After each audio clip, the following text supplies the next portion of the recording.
देखिए वीरू, ये मार्केट में अब 2 कारणों से चल रहा है ये मार्केट। मैं ये थीम जो है उसका मैं कारण बताता हूँ आपको।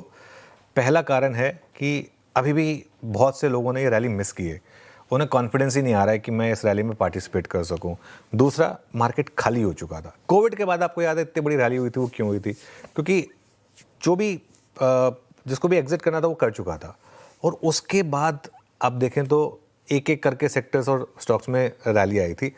तो ये वही हो रहा है। अब मार्केट में हो क्या रहा है इस समय, एक चीज़ बहुत क्लियर है, मार्केट ऐसा नहीं है कि किसी भी स्टॉक और सेक्टर को रिवॉर्ड कर रहा है। मार्केट रिवॉर्ड कर रहा है वहाँ पर जहाँ पर मार्केट को अर्निंग विजिबिलिटी दिख रही है। हमने एक लगातार बात की थी कि उन स्टॉक्स को चुने जहाँ पर तेल का इम्पैक्ट ना हो। ऐसे कैपिटल मार्केट से जुड़े स्टॉक्स हैं, इनमें किसी तेल का कोई इम्पैक्ट नहीं है ना। डेटा आपको क्लियरली स्ट्रांग बता रहा है।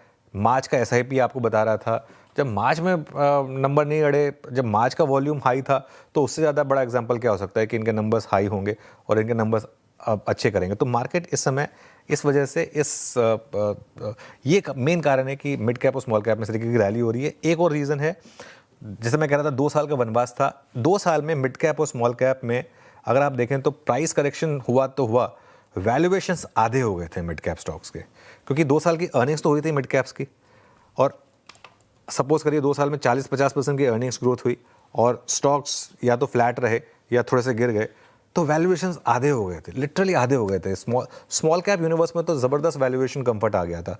तो आई थिंक ये एक रीज़न है जो मार्केट इस तरीके से आज मिड कैप और स्मॉल कैप में मूव्स दिखा रहा है। पर